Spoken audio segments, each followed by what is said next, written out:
Watching, listening, I am joined by Amity. Hi, how are you? Hi, Trina. I'm so glad to be here today. Well, you have done so many great things with your writing, and this is your most recent book, right? Mm-hmm. Okay.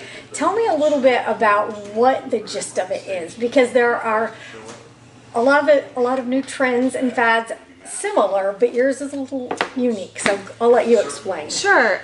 Simplify Life is the companion to my business that I have here in town, and the book is 9 years of advice, hard-won advice from my life experience of adopting minimalism and working to take control of my clutter and get my house the way I wanted it, get my life in line with my values, and live differently than a lot of people in the society. So it definitely stems from personal experience. Oh yes, yes, a lot. Where did that first initial spark come from?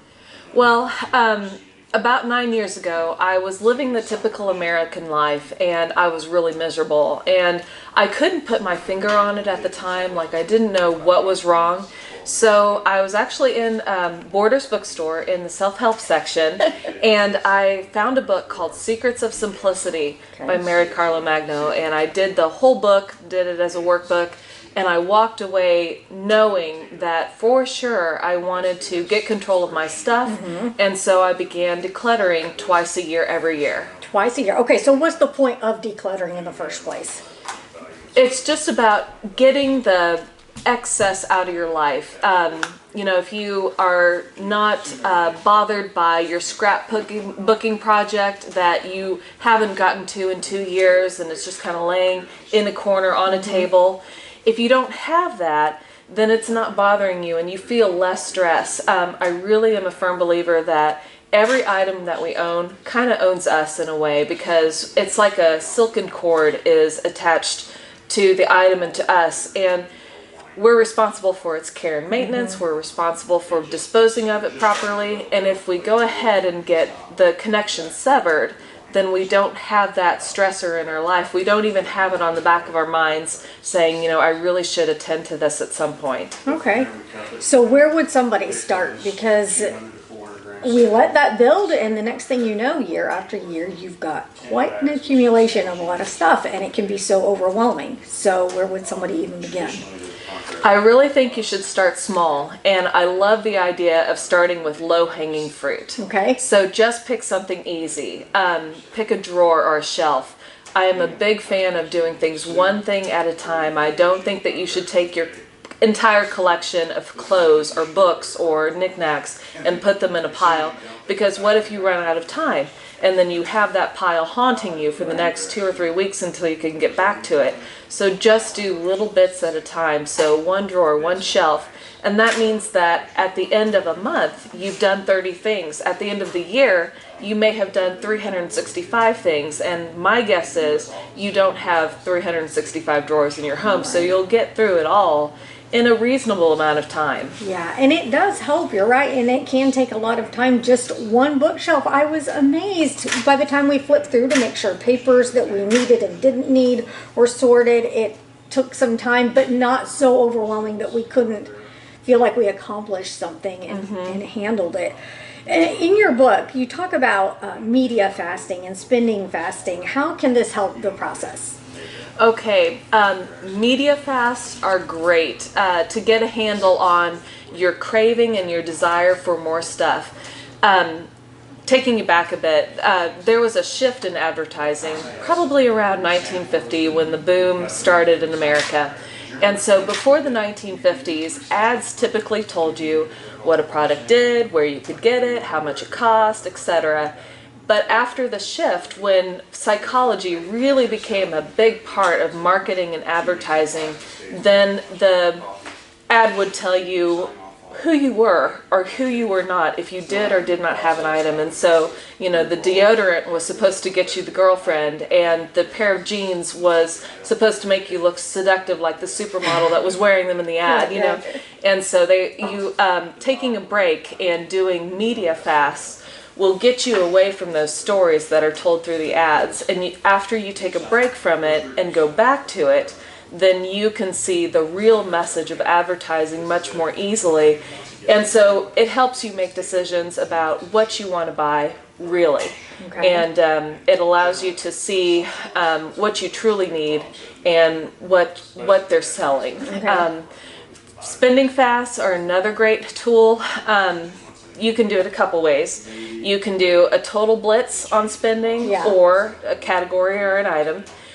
If you do the total blitz, I really recommend doing it for a short period of time, because if you do it for too long, you do have to buy something. We are in a consumer society. This is how we get what we need. We don't grow our food typically. Right. So, if you run out of milk and you haven't planned for it, then it can go against your feelings of being successful in the fast. Exactly. When you have to break down and buy right. something. So just do it, maybe a week or 3 days, but definitely not 2 weeks or a month. Mm-hmm. But if you want to do a longer fast, then you can do an item or a category of items like lattes or clothes or books or movies, And I've done spending fast on lattes for a week, mm-hmm. and it's a really eye-opening experience. Or I've done a fast on clothing for over a year, so you can play with that and make it work. So the idea behind spending fast is that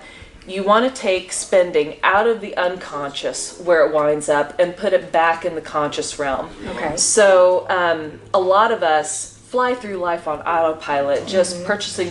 purchasing, and we're not really thinking through our purchases. Mm-hmm. And so, I cannot tell you how many times after starting a fast, especially for lattes, I'll find myself in the line at the coffee shop, ready to buy, and I haven't even thought about it. I haven't even thought about why I'm there. Yeah. So it just puts it back in the conscious, and allows you to start making choices differently, because you're aware of what you're doing once again. So spending fast and media fast are not meant to be a lifestyle. Mm-hmm. Okay, they're just temporary. They're just a break. But I do believe in doing them repeatedly to get the sense of freshness to it. Like a reset. Like a reset, yeah, because you can do a spending fast, and then 3 months later, wow, you're back on autopilot. Yeah. Well, I like how you used it, as you said, it was a tool. Mm-hmm. These are ways to help you gain control of what you're trying to set up for your own comfortable life, not torture you. Right. To help you. Right. So people see it as stripping away things, but in a way it's so you can gain a better, more enjoyable life. Right. Again, they're meant to be temporary. Yeah. Nobody likes the lifestyle of deprivation. Right. Not even me.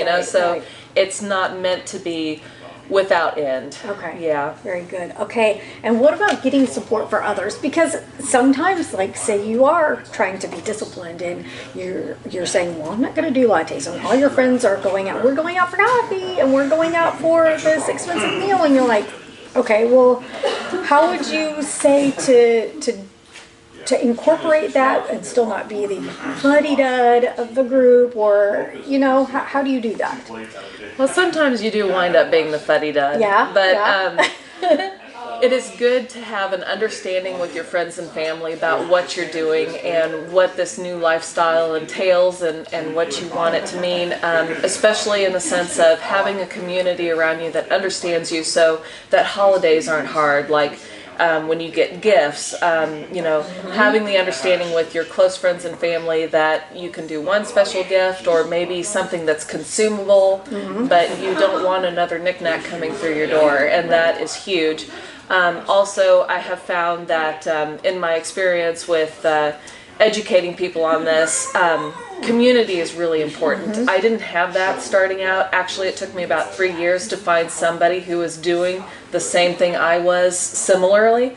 So I made a group with a health and wellness program in 2018, and it was a tremendous success. And what I found was the ladies that came started connecting and networking, and so it's the difference between being by yourself and not knowing what to do with those sheets that you have that you want to get rid of, and having a community and somebody that you just randomly say, I don't know where to get rid of this, and they say, oh, there's a charity over here that'll take those for you. Mm-hmm. And it's a very good experience to have community when you're going through this. Okay, very good. Anything else real quick that somebody wanting to learn more about this could do to start diving in?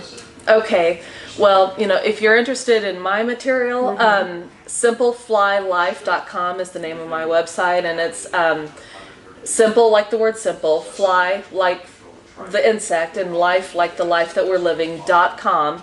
Also, my book is on Amazon in ebook and print format, and it's Simple Fly Life, the manual. If you just type in Simple Fly Life, you'll come up with fly fishing. So type in the whole thing, or my name, Amity Farr.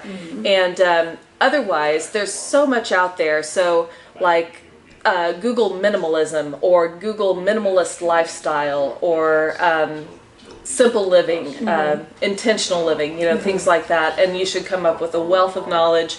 Don't forget YouTube. You can get a lot of tutorials and videos that way. All right. Well, thank you so much for spending some time. Thank you, Trina. It's been a pleasure. Thanks. Talk to you.